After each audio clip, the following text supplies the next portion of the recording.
Yeah, hi everybody. My name is Wale. Olakanmi Oluwole, but I prefer Wale. I'm really excited to be here today. Um, I hope everyone can hear me clearly. So if you can, please just signify, maybe in the chat box, or you could unmute, and so I can know that we are all together.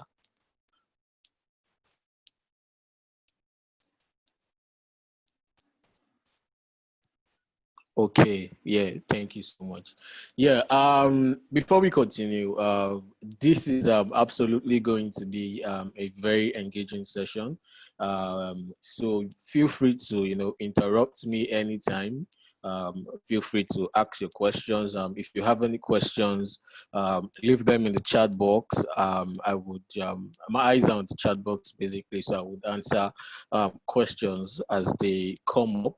And yeah, I think I would also like to know where everyone is from. If you're from Lagos, if you're from New York, London, if you're from Mars also. It would be nice to know, where we are all from, just to have that, yeah, okay, we have, oh wow, Melbourne, Australia. Thank you so much for joining in. That's a very, very far place. Thank you so much. So I think, India, thank you. Seems like we have a lot of people from, all over the world, and um, great to be here again. And let me just take a minute to share my screen. I made a very small presentation because I didn't want to, just present from my head. So just I'd like to take a minute to just share my screen. Just a second.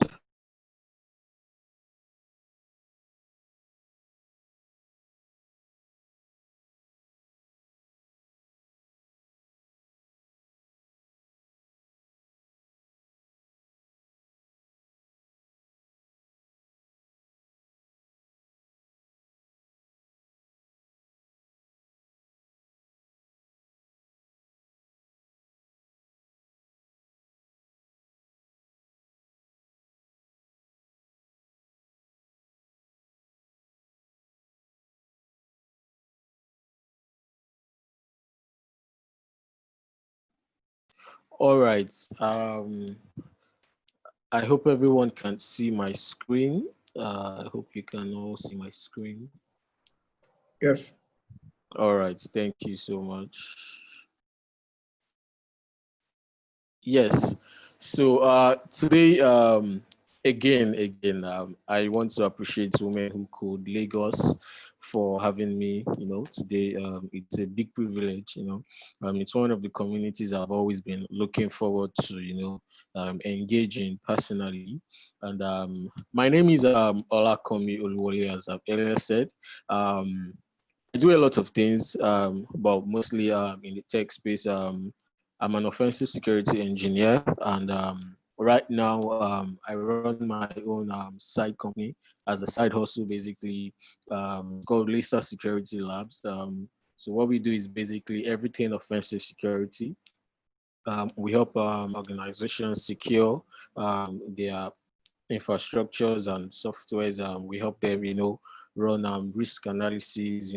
We run compliance checks for them.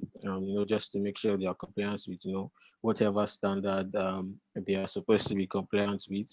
Reportings, and we also help them, guide them basically through the um, remediation process after every assessment we have.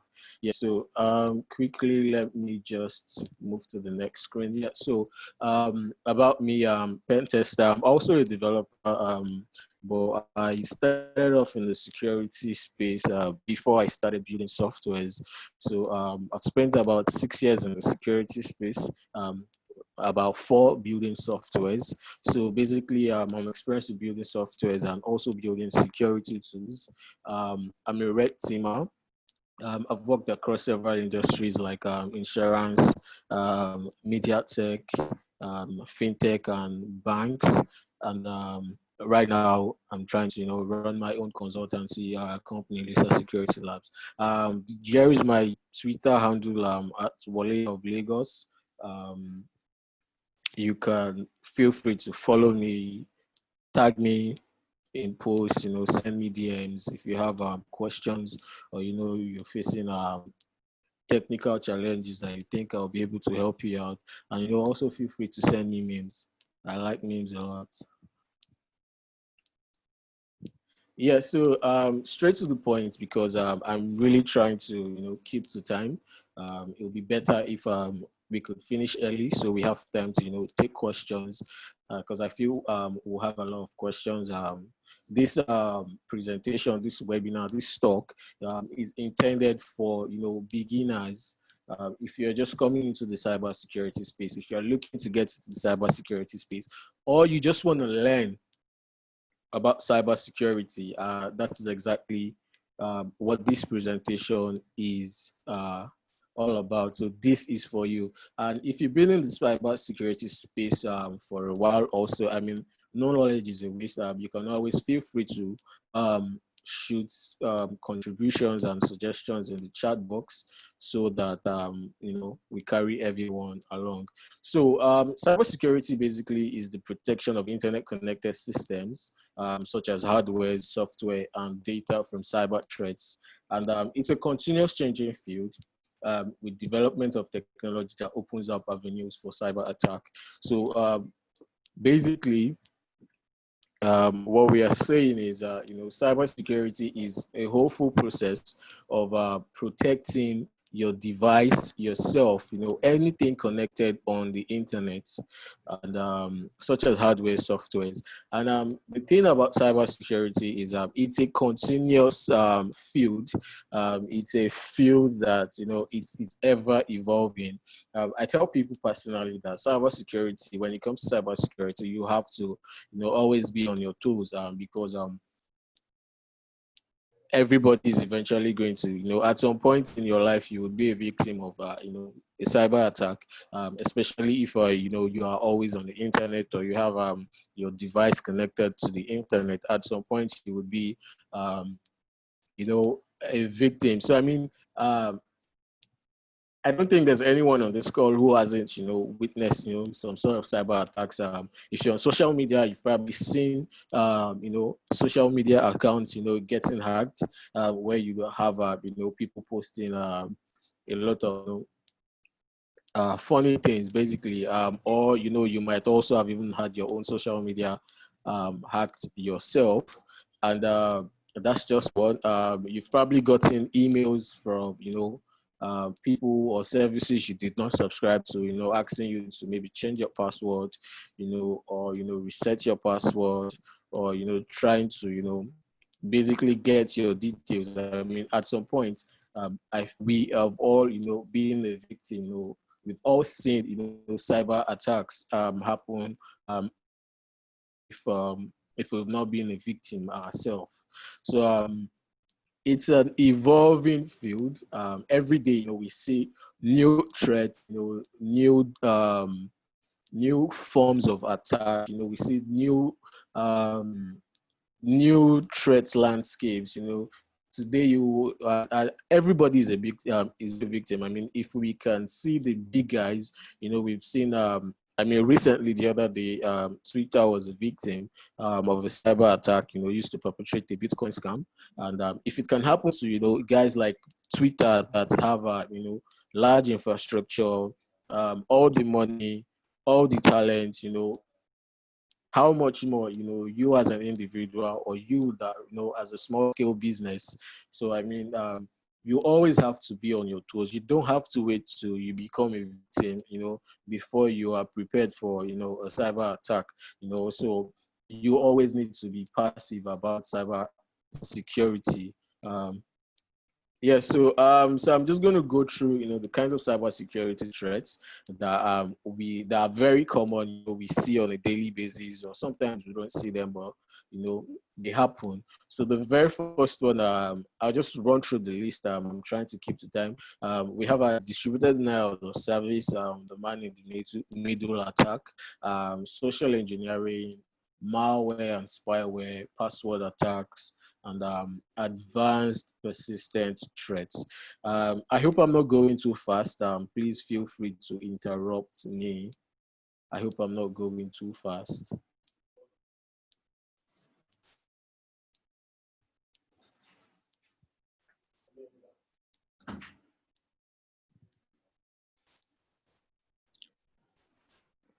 Okay, yeah.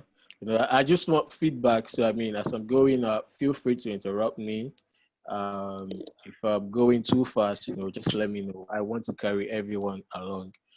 If you have questions, also feel free to ask at the same time.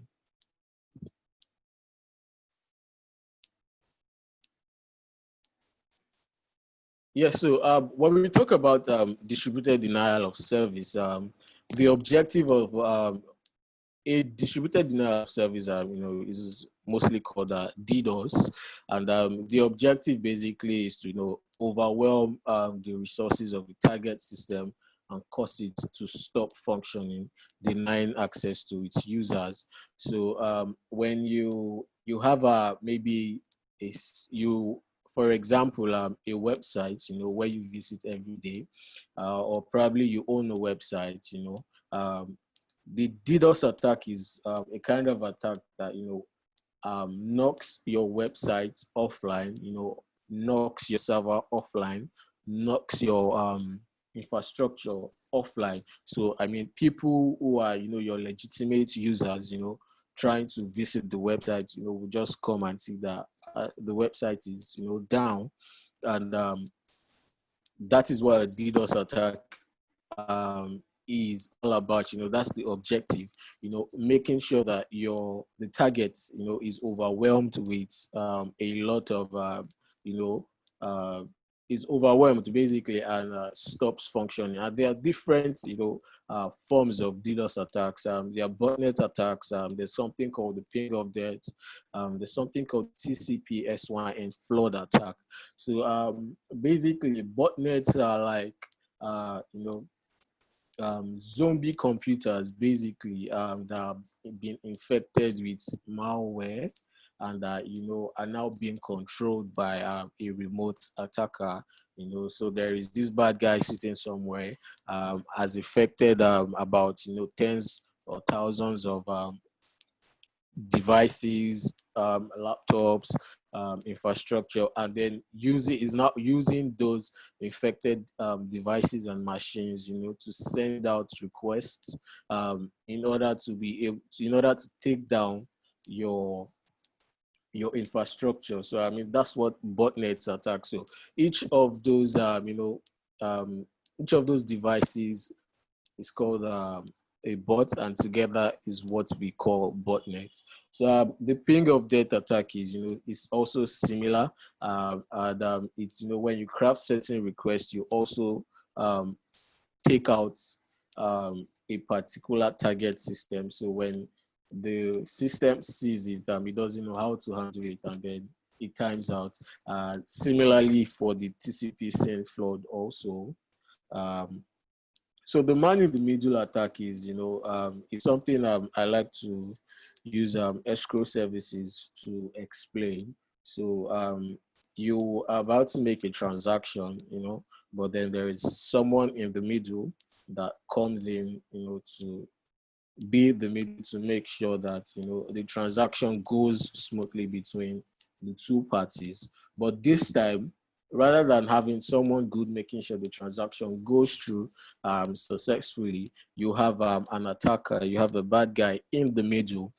So the attacker takes basically whatever is coming from you as the client, receives it, modifies it, or completely just dumps it and passes something else to a target server, or whatever is coming from the target server, it takes it, modifies it, and sends it back to you. So it works both ways, and basically, so a man in the middle attack, attackers place themselves in between a user communicating and the target server. So once the attacker has intercepted communication, they would be able to, compromise. It might be your user credentials, it might be sensitive information like your credit card details, and there might be, maybe websites you're visiting, your banking credentials, online banking credentials. It could be literally anything, because once they are in the middle, whatever goes through comes from you to, to a target, is being intercepted, and they can always, modify it or have access to it. So, I mean, there are several methods. There's something called IP spoofing, where IP spoofing is basically the request is coming from your IP. So your IP address is your unique address on the internet. Just like how you have your house address, you also have your IP address. So your IP address is what recognizes you, what identifies you rather, on the internet. And so what they do is they spoof your IPs and make certain requests on your behalf. Session hijacking is also similar, where, so for example, if you're browsing on Facebook, your session could be hijacked and logged in somewhere else. So while you're logged in, your session cookies and all that is, stolen from your device, your browser, and, replicated in another browser or device, and then they have access to your accounts. And then eavesdropping is basically, listening in for packets, coming out from one place to another. Social engineering attack, we've seen this a lot, and even what happened recently on Twitter regarding the Bitcoin scam was a very, very classic example of a social engineering attack, where tweets were made from these accounts, Bill Gates, Elon Musk, and the rest, and telling people that, send me this and I will double it back for you. That's a classic social engineering scam. And, we still had so many people that fell for it. That shows you that social engineering is, is here to stay forever. And so what social engineering does is it exploits human weaknesses. It exploits human weaknesses. When it comes to cybersecurity, when it comes to cybersecurity processes, human beings are considered the weakest link, because you could get every process right, but you will always have one person managing or manning these systems, and if you can successfully compromise that person, then you can also successfully compromise the system. So humans are usually considered as the weakest link when it comes to cybersecurity or cybersecurity processes. So social engineering works by psychologically manipulating users to into performing actions desirable to an attacker. So for example, on the Twitter case, Bitcoin scam that happened on Twitter, the attackers were able to convince their victims into sending Bitcoins, and telling them that we are going to double it back for you. Sometimes it might be to divulge sensitive information also. And on the Twitter case, we saw so many people falling for it. And this time, what their attack was basically money driven. What they were trying to do was get their victims to send them Bitcoins and then vanish with it, which some people still fell for. There are so many methods of social engineering. There's phishing, there's spear phishing, doxing, homograph attacks. So phishing is basically, creating fake pages. So the emails you get, where you see people emails you where they ask you to log into your banking details, banking website, and inputting your details, or you see an email asking you to reset your Instagram password, social media, your social media accounts. Those are classic example of phishing attacks, and I believe everyone here at some point has received, similar emails. Sometimes you see email from, PayPal, phishing emails, claiming to be PayPal, um, claiming to be your bank, claiming to be, basically any website, then moving on to spear phishing. So spear phishing is, it's just it's a variant of phishing, but this time it's particularly targeted at someone rather than a massive campaign like phishing. So if you were going to do a phishing attack, it would be to a lot of people. But spear phishing is a targeted account attack where you are just going out in particular to to phish credentials for just one particular person or user. And doxing is another one. So doxing is a case, is a kind of attack where, after all this private information has been gotten, has been, retrieved by the attacker, they go ahead and, post them and put them out there on the public space for, everybody to have access to. I mean, you see a lot of this on the dark web. A lot of these happen on the dark web where you see people who have been spearphished and their information, you see their full information, credit card details, and a whole lot more, social media accounts, emails and passwords, put out there for anyone to buy or even use for free. So moving on, do we have any questions so far, or any suggestions just before we move on?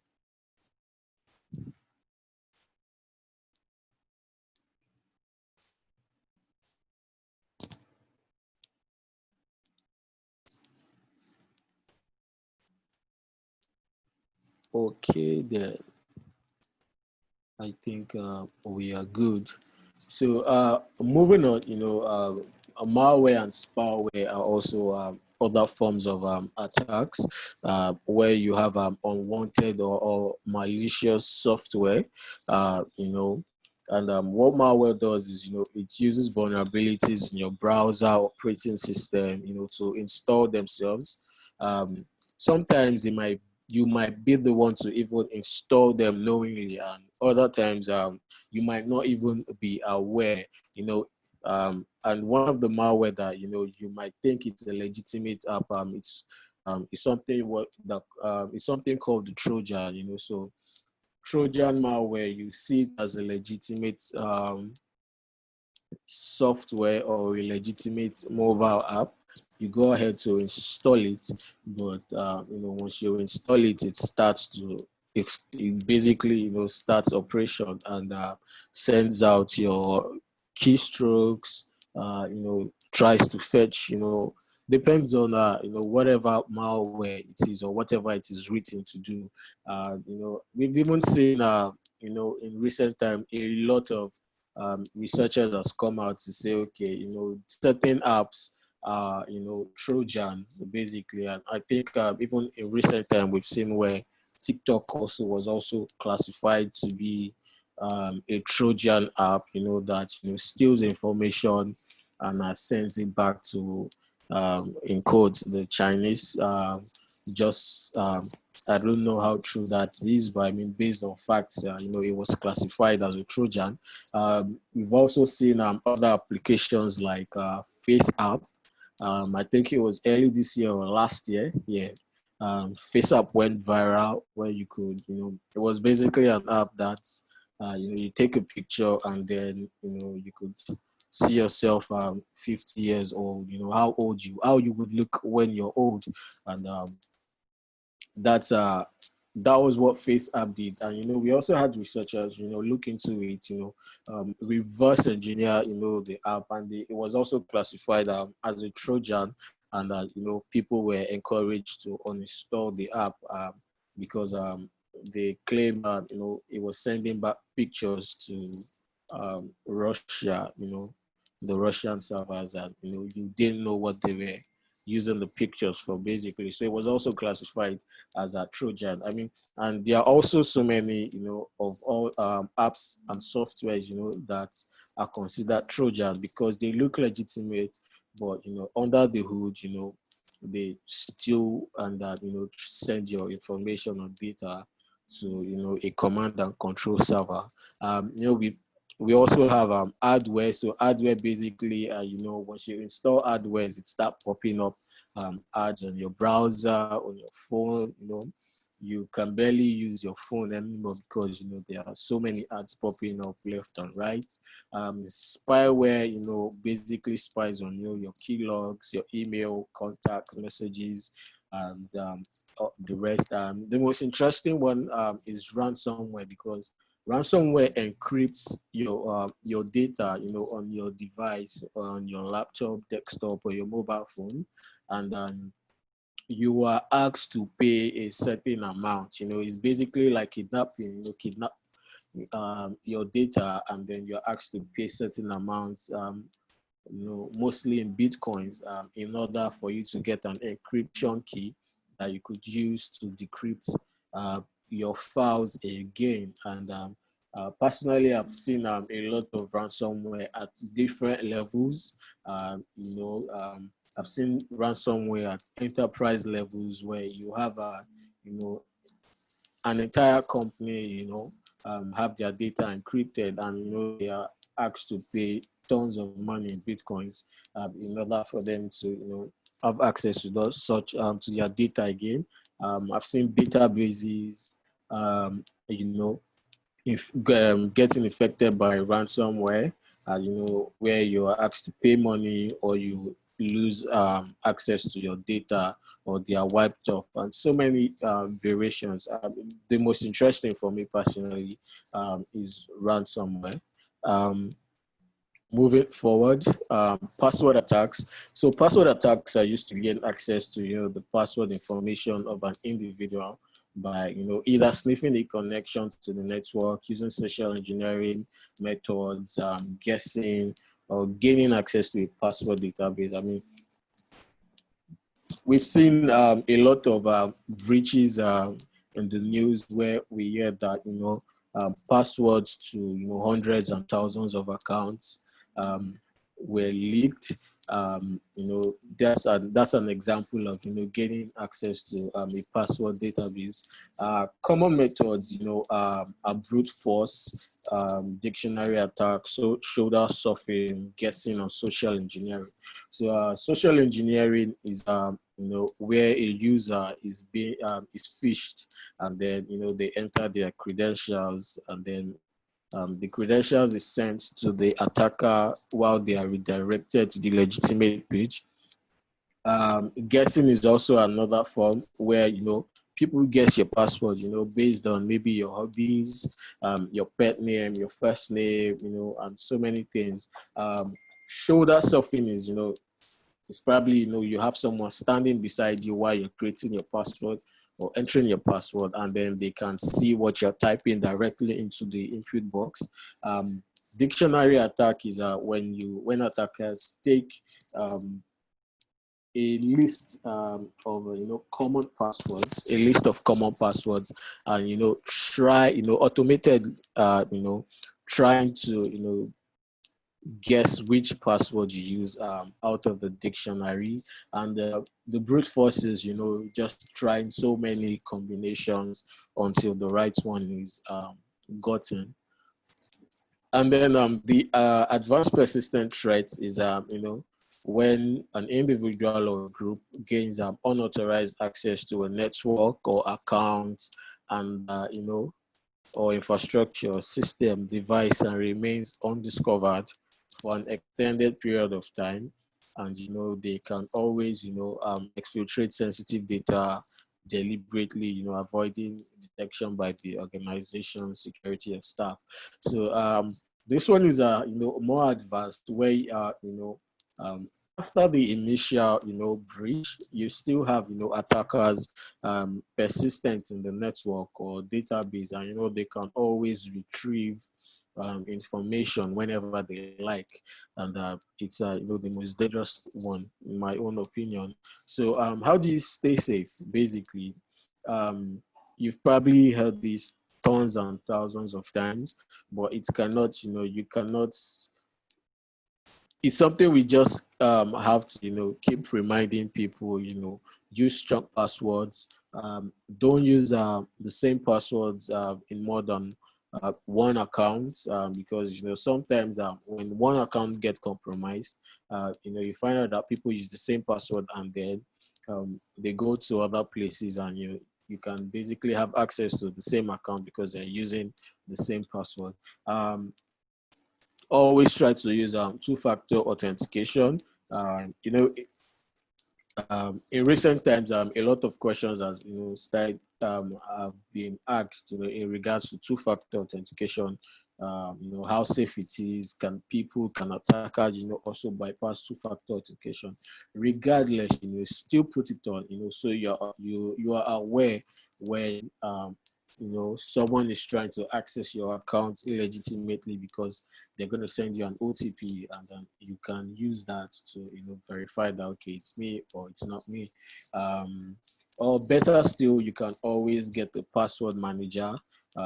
So with the password manager, all you just need is going to be one single master password, and then the password managers can automatically generate secure and strong passwords for you that you can use on other accounts. Personally, I recommend Bitwarden. I used to use LastPass, but we've seen a lot of time LastPass has gotten breached, and at some point they started disappointing me on a personal level. So I decided to migrate all my from LastPass to Bitwarden. So Bitwarden is an open source password manager, so you can literally go and also see the code, contribute to it also, and because it's open source, everyone's eye is on it, so you can easily detect when there is a vulnerability, and it gets patched fast. So stay updated, update your phones, your apps, your OS. Read change logs. This is the hardest thing. When you are about to update an app, there are always change logs telling you the things that are changing in the update. So I mean, if you read change logs, you can then see that, okay, they are updating security policies, they're updating security protocols and all that. So I mean, it's also important that you read your change logs when you are updating your apps or operating systems, or firmware on your device. Don't trust public and free Wi-Fi networks. Always, if you absolutely even have to use it, use public networks or Wi-Fi. Always use a private session on your browser. So most browsers have private browsing sessions. Use a VPN, a virtual private network, or better still, don't use it. Always have your own trusted source of internet. Regarding phishing, always check the link. Check to see that it's HTTPS. Check to see that it's not a funny link. Most times if you see these funny links, then it's probably funny actually. So if you need to click it at all costs, there are places where you can go to check that, okay, it's a legitimate link. You can always go to Virus Total or Redirect Detective. So when you put in the link there, it tells you okay, it's a malicious link. It's not a malicious link. So they are good tools if you need to absolutely even click on these links. Don't forget to log out. A lot of people, we usually don't place importance on this. You probably use someone's laptop. Oh, he's my friend. You forget to log out, or you simply don't bother. Or you're working on your desk, and you need to step away from your desk briefly. You always forget to lock your system. don't always forget. It's very, very important because I mean, when you forget to, log out or lock your system, what you're doing is, allowing basically anybody have access to, that device, your browser, your banking details, your default device itself. So, don't simply close your browsers when you're done. Or when you exit your account, log out. If you're in a public space, or if you're using a public system, if you don't log out, the next person coming to use that browser, someone goes to Facebook, and then the next thing is your whole profile comes out, because you did not log out. If you have to use financial, if you need to make financial transactions on your online banking, absolutely use a secure browser, or open a private browser session. um, this private information, is mostly applies to social media. Don't post things like your account balance, your credit card information, your kids' information, your personal identification codes. Anything deemed sensitive is not for social media. I've seen people a couple of times where people mistakenly put these things out there, and then they eventually are used against them. So I mean, private information should stay private. They are not for social media. um, don't access questionable, web locations. So don't access or download content from unknown or controversial locations, such as torrent websites. Because when you're downloading from torrents, you literally are not sure of, what you're downloading. You could be downloading from a malicious peer, and and then you end up installing or downloading malware. Try to stay away from insecure websites. If you're going to shop online, make sure you're shopping from trusted sources, and a secure website. Don't access any malicious looking link. I mean, you find out that a lot of links, that are malicious, they actually look malicious most of the time. And it's quite easy to tell, when you look at the URL, you can see some really funny looking words and all that. So, I mean, if it looks malicious, like I said, you can always use, and you need to access it, you can always use redirect detective or virus total to, confirm that, okay, this isn't a malicious link indeed. So, yeah, so I hope, before we go into the next session, I hope, do we have any questions? I hope. Yes, so okay, someone has a question. Um, thank you. What is SSL, and why don't we use it? Or why don't websites use it?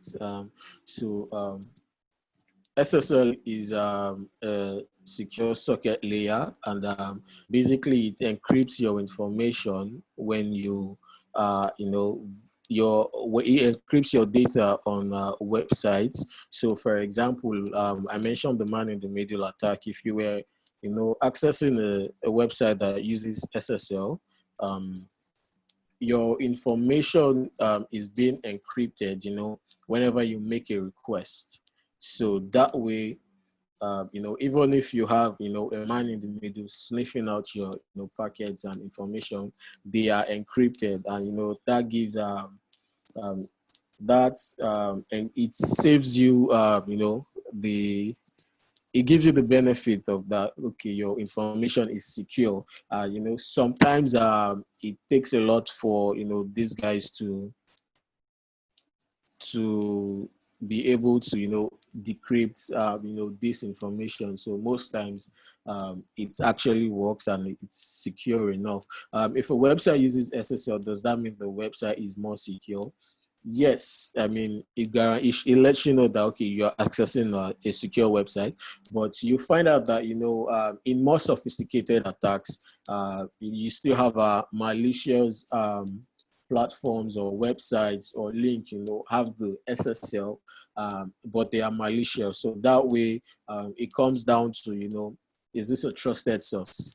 So how do you know if a website has an SSL? So you typically see the padlock sign, a green padlock sign just beside the URL. So 1 second, let me see if I can show you. So for example, you can see if this website has a padlock, and you can see your connection is secure, your information, passwords, credit cards information is private when sent to this website. So this is an example. I hope I've been able to answer your question, Alice.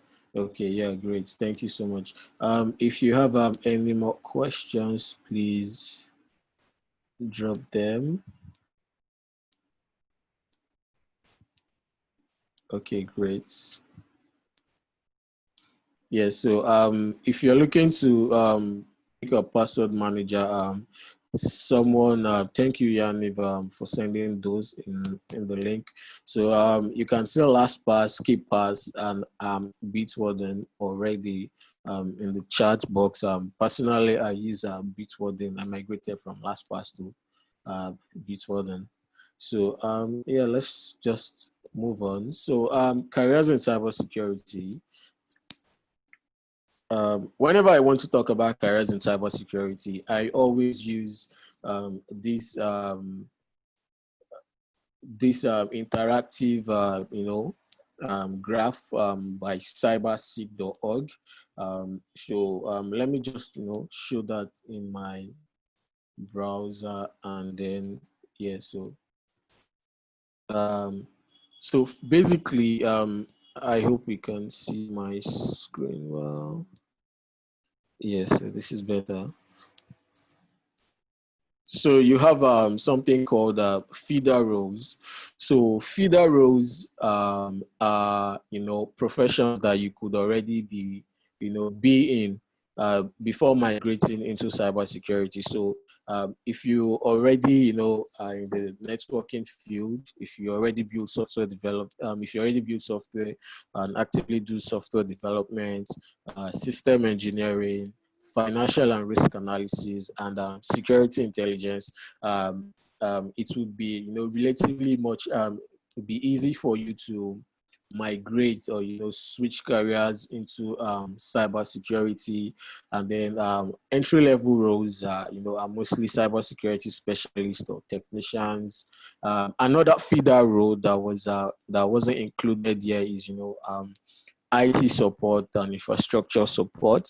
So if you are also, in that space, it's much more easier for you to, migrate into an entry level cybersecurity career.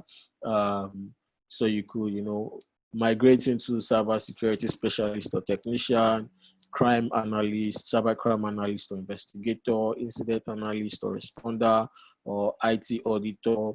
And then from the entry level, you move into a mid-level or intermediate level role to become a cybersecurity analyst or cybersecurity consultant or a penetration and a vulnerability tester.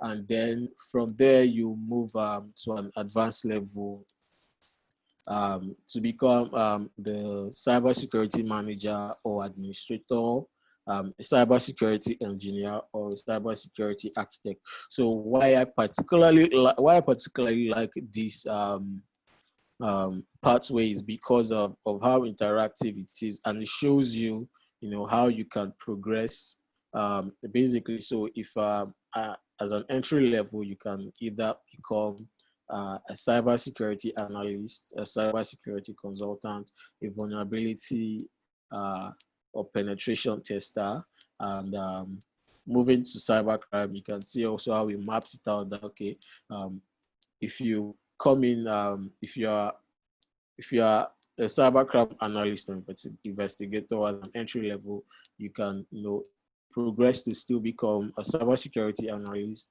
a cybersecurity consultant, or a pen tester. Pretty much the same thing for incident responder or an IT auditor. So for an IT auditor, it's much more easier for them to become a consultant or a pen tester. And when you're a pen tester, you can easily switch roles to become a consultant or become a cybersecurity analyst. So as you can see, it's mapped out to cybersecurity consultant and cybersecurity analyst. And if you are, looking to also advance to that position, to,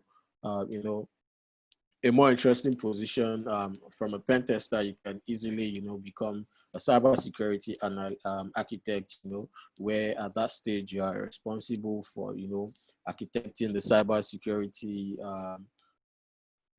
process for organizations or companies, or you move on to become a cybersecurity engineer yourself.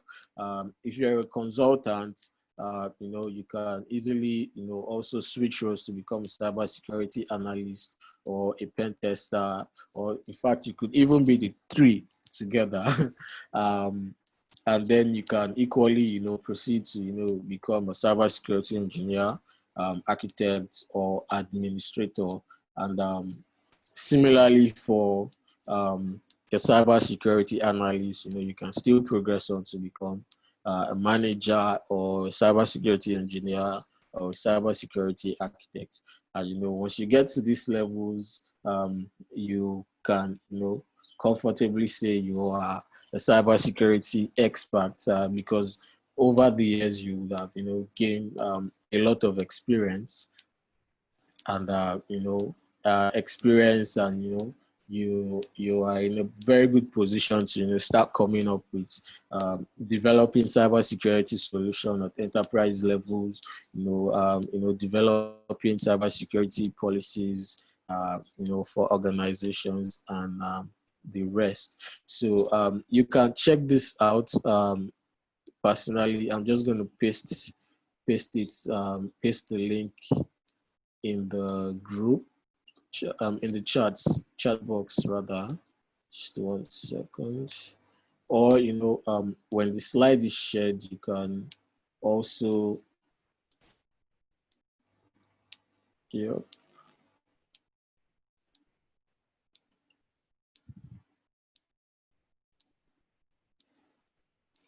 So I can see some questions. How will you know if an SSL is a man in the middle attack?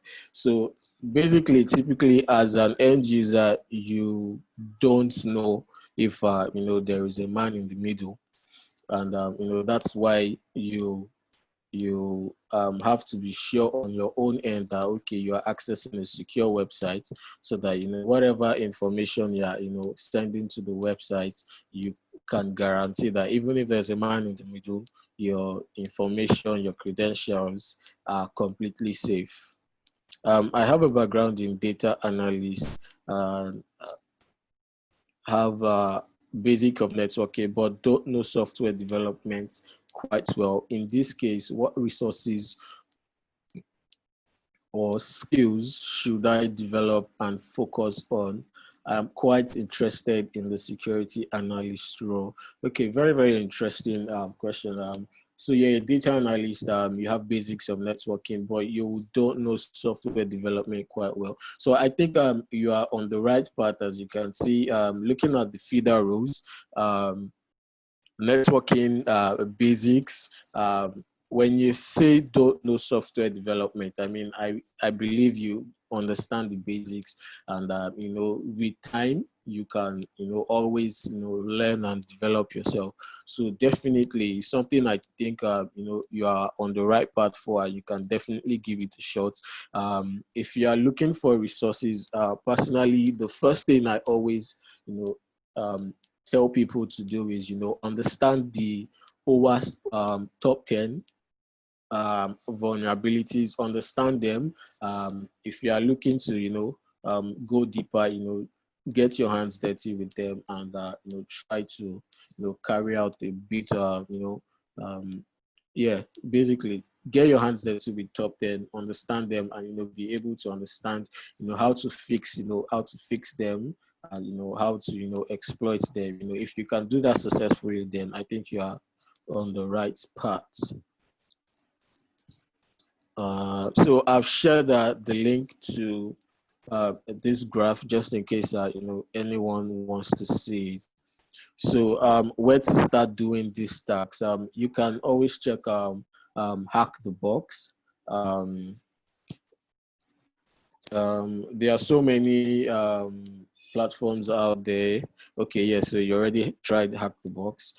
So what are your feedbacks on how you couldn't understand much there? Okay, you know what? You can reach out to me after the webinar on Twitter. Just send me a DM.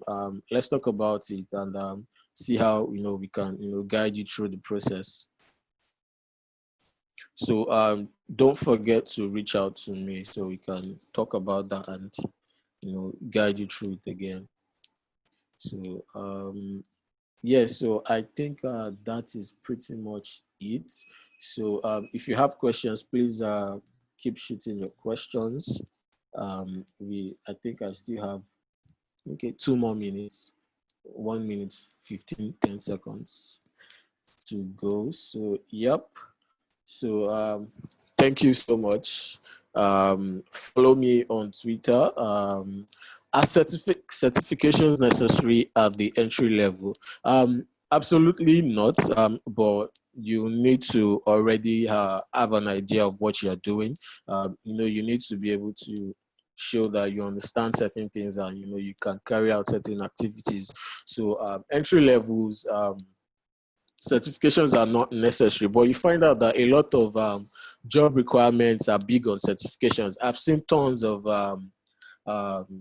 job posters, asking for CISSPs and GICs for entry levels. Honestly, I find them ridiculous because I've seen people, that have are really talented. They have the skills, but they don't have that they don't have enough resource to get those certifications, but they are good. So personally, for entry levels, I don't support certifications being included.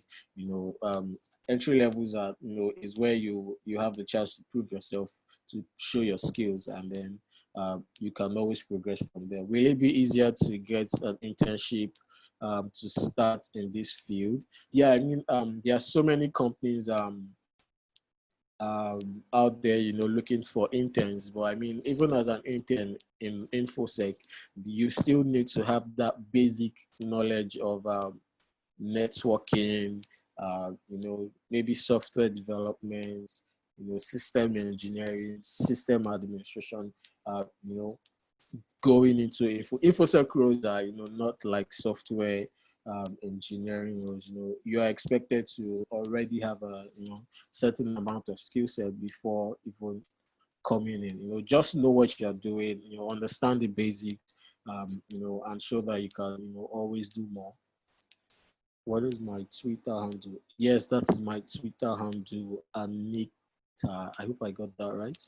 Ankita, yeah. So that's my Twitter handle at Wole of Lagos. So please feel free to shoot me questions. It's the weekend. I have spare time on my hands. I can, quickly attend to your questions. Yes. So I hope it was a really interesting session. I hope we all learned one or two things, and I'm hoping, later on, I can, maybe work with the directors of Women Who Code to, push out a crash course in cybersecurity for beginners, basically. So let me know, if you guys can also talk to the directors, So we're looking to see if we can, have some sort of partnership, for me to deliver like a cybersecurity training course for the community, basically. So if it goes well, then I think very soon, sooner than later, we should, have an introductory course into cybersecurity for the community. I already have a syllabus I have a syllabus that I use to, introduce people. I can always share that. I think what I'll do is I'll share that with the director, and she can send it out as emails to every attendee. So I think that would be it for me today. It was really I really love that the questions that came in. It shows that we came here for a reason, and I'm really glad that um, we we all learned. So thank you so much for having me, Women Who Code. It was a big pleasure, definitely. Looking forward to more engagements with the community.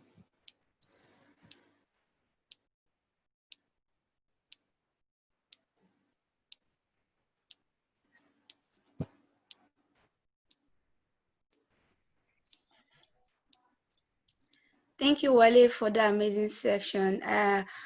We can all see that people were actually learning. I'm learning, and I know everybody on this call are also learning. So thank you for this amazing thing. I hope when we call on you next time, you'll be available for us and to show us more about and teach us more about cybersecurity. So guys, the floor is open now for anybody. If you have a contribution or you have a question, you can unmute and ask your question. Please, guys.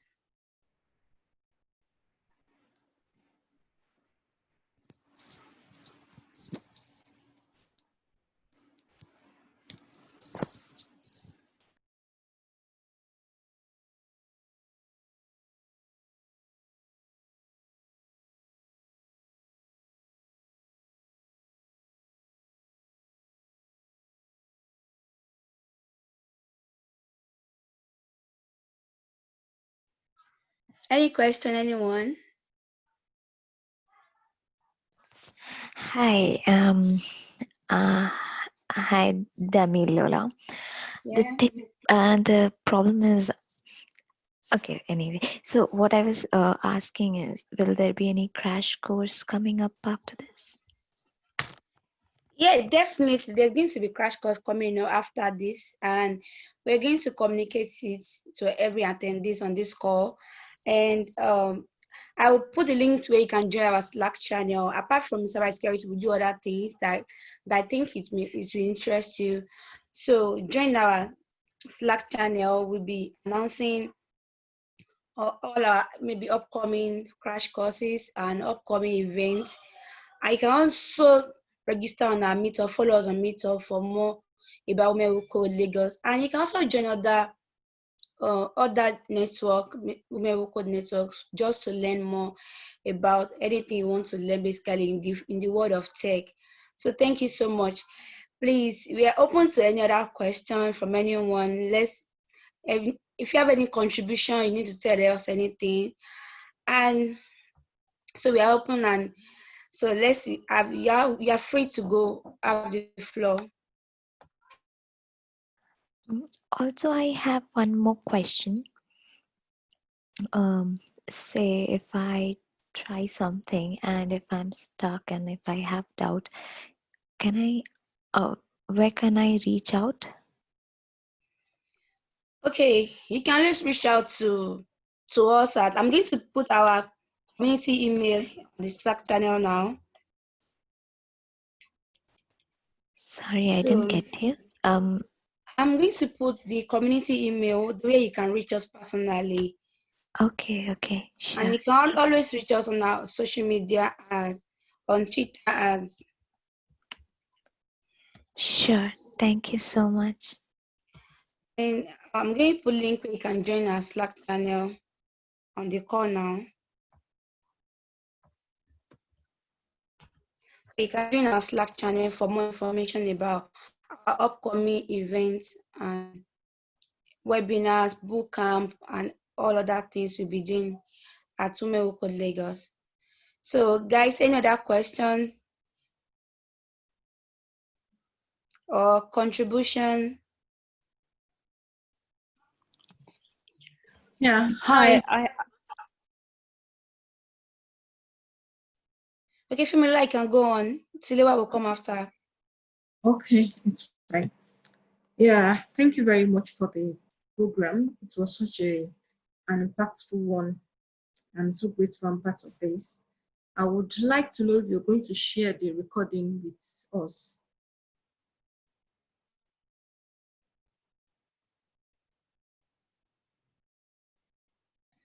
Okay, the recording is going to be uploaded on our YouTube channel at WWCode on YouTube. In a few days, it's going to be live on YouTube channel. So you can always go there and watch other content that are available on the channel also. But we are going to send out this slide for everyone to have access to the slide. So we're going to send by email. Thank you so much. Tilewa. Hello, hi. I just wanted to find out whether there are any kind of good resources or tools to learn a bit more about pen testing. Okay, I think Wale is the best person to answer this. Wale, please, can you answer her?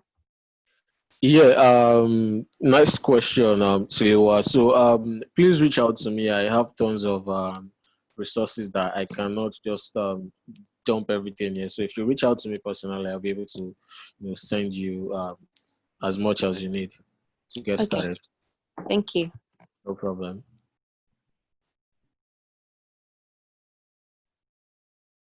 So any other person?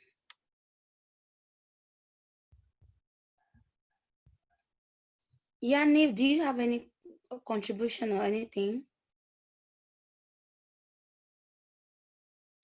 Yaniv is actually my boss. Yeah. Okay. But I mean, it's great to have him around. Thank you so much. Thanks for joining us.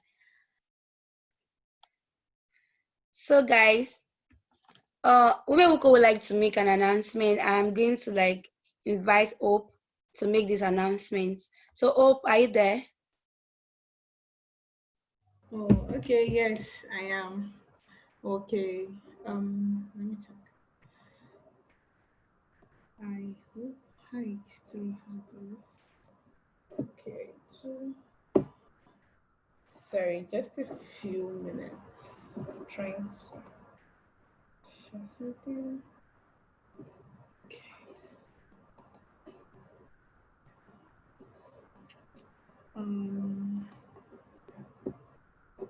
Okay.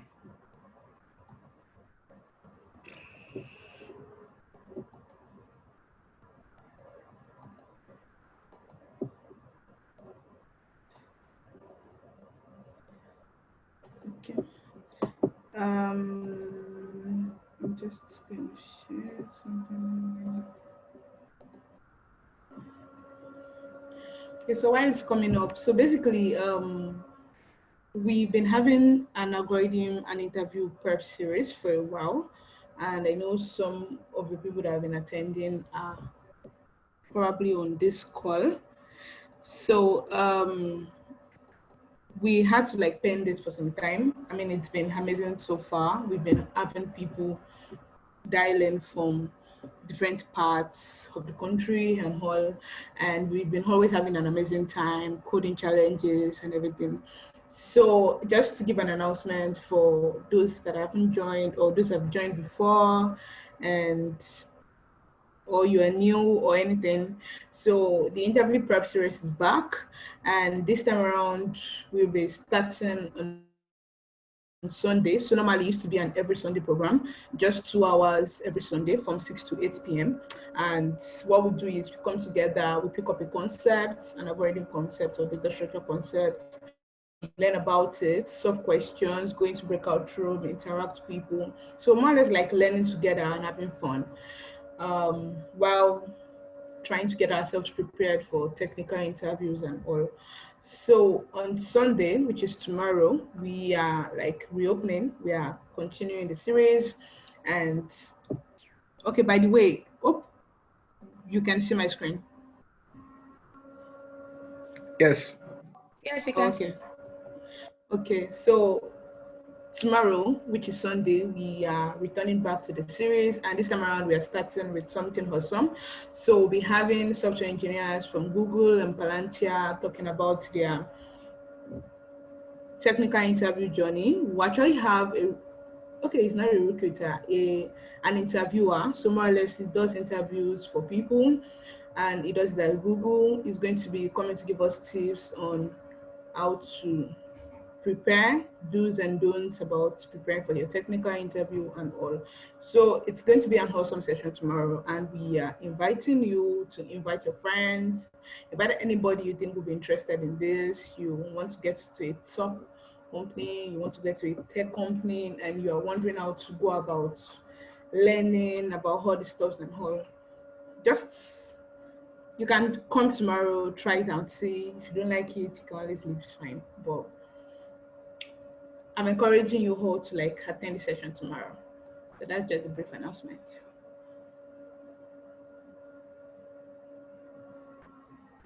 Okay, thank you so much for joining in. And so we'll be communicating when the crash course is going to come up to everyone, and it's going to be on our meetup page. It's going to be on our social media. Oh, sorry, Alice. Damn me, sorry. So it's 6 p.m.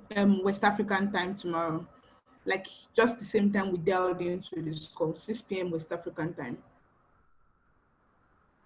If you get to our meetup page or get to our Slack, you would see the invite, see the instruction, you see the banner and everything. So it's 6 p.m. West African time. Adam. Okay, guys, so thank you for joining in, and we hope that we see more of you. We see more of you. We want to learn together. I want to change the world together, and that's what WWCode is all about. So, guys, thank you so much for joining in, and please kindly follow us on our social media for more information, for other things that will be coming up, maybe with collaboration with other network, collaboration with our global team, and any other thing we'll be bringing on our social media. Follow us at WWCode Lagos. That's WWCode Lagos. Okay, someone say I'm not on the Slack group. Will you share the journey link? You can just go to share the URL here. You can just register and join from there. Someone said it's not active. And let me generate another one. Yeah, the link I shared it. Can you share the link? Sorry guys, we're going to share the link now. I've been trying to share the link.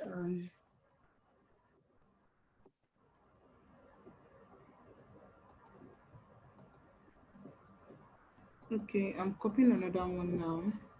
All right.